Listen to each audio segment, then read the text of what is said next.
Hello everyone, welcome to my channel. I'm actually going to stop the video right here to insert my new intro.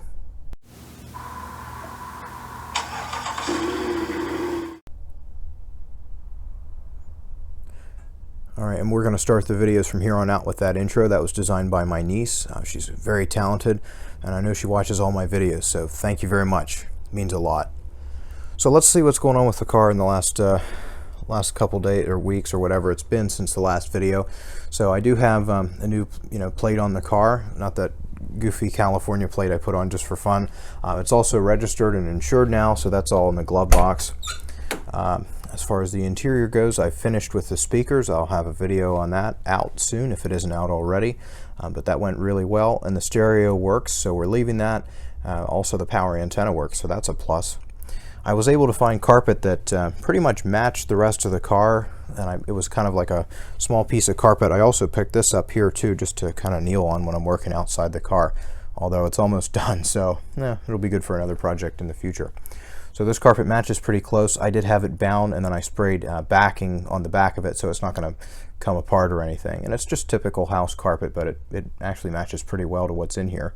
Otherwise, everything inside is nice and clean.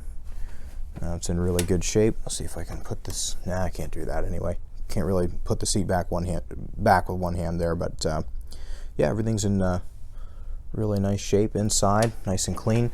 You can see the door panels are off. That's for a couple different reasons. So first, on the passenger side, I guess I'll walk around there, and one of these days I'll get this mess cleaned up. We'll get to that though later in the video. But basically on this side here, I wanted to take off the door panel just to kind of clean up the window regulator, and I also knew there was an issue with the motor, so I wanted to diagnose that. It turns out the switch was sending power to the motor, but it was in pretty tough shape. So take a look at that here. That's in the trunk. So check this out. So I knew just looking at the dome light when I pressed the switch that the motor was trying to run but wasn't running. And found, I pulled the motor out, pulled the regulator out, because I wanted to make sure that the regulator wasn't jammed, and the gear here wouldn't really turn. So I took the motor apart and separated it, and then this part would turn, although it was very tight. But then looking at the motor here, I could hear something kind of crunching around, and the more I kind of twisted it back and forth, I realized that was all corroded. So that'll need to be replaced. I think I have one on order that's one of those places where you it's not a rebuild. They send you a rebuilt one, and then you have to send this one back as a core. So I have all the hardware apart here. I also have this trim piece off. This goes around the wheel well in the back. So let me put this down again. So I did replace I repaired this rust spot on the back here. We'll look at this maybe again later, but basically I ground out all the rust that was there, welded in new metal, put filler in on top of that, blended the paint, redid the undercoating underneath. I also took care of a smaller rust spot down low that we couldn't really see behind that molding, and that molding will need to go on because this is kind of welded here, so it looks kind of crappy, but it'll look okay once we get it put back together. And I also fixed those the rust spots on the bottom of this door as well, so that's all repaired. And then on this door I wanted to take the inside apart here to just make sure there wasn't any rust, and if there was, just to deal with it. And then the other thing is, with this car, the ignition cylinder has been replaced, and the key for that is fine, but it doesn't fit in the slots for the doors and the trunk or the hatch. So I'm kind of working on that now. I have this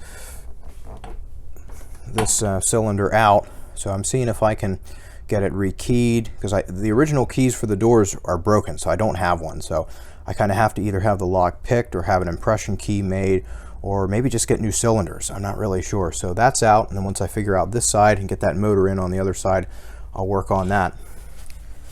And then I also have new tires on. These are Pirelli P4s, and I cleaned up the rims a little bit. So these aren't the Pirelli P4s that would have come on the car initially, but they'll do. They're still nice tires.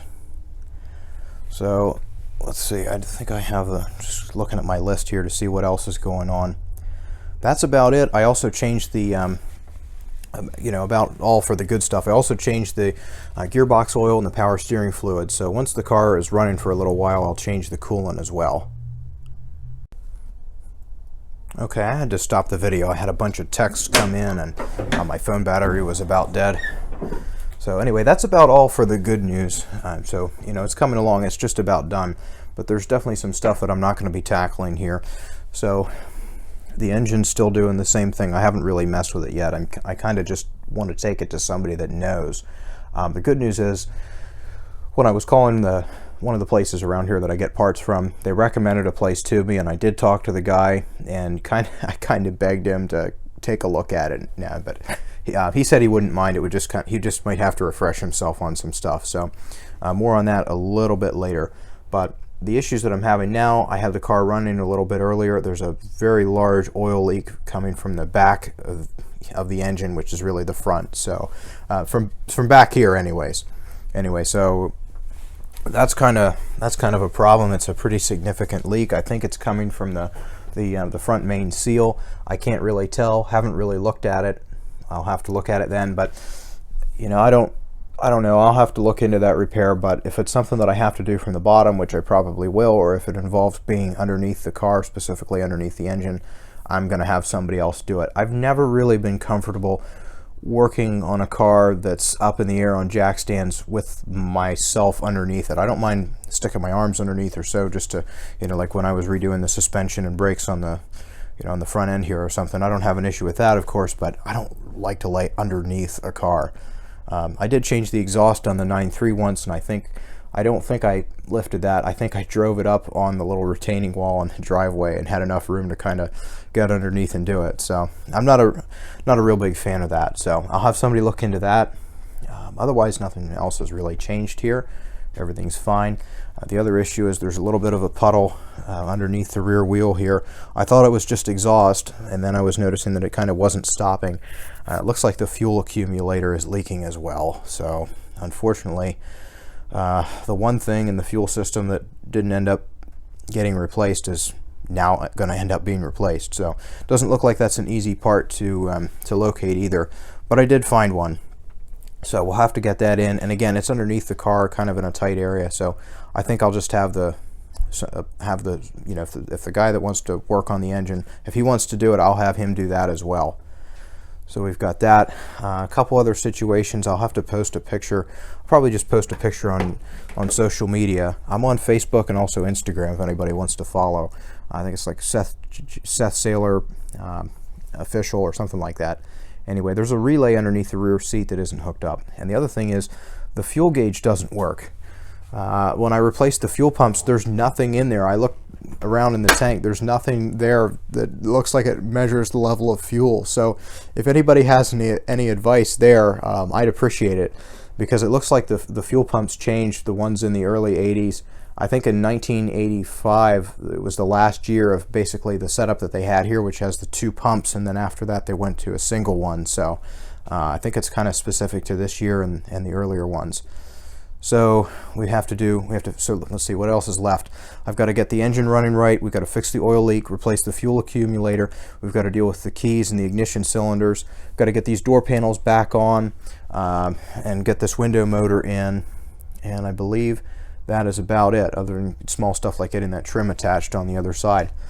All right, so thanks for watching.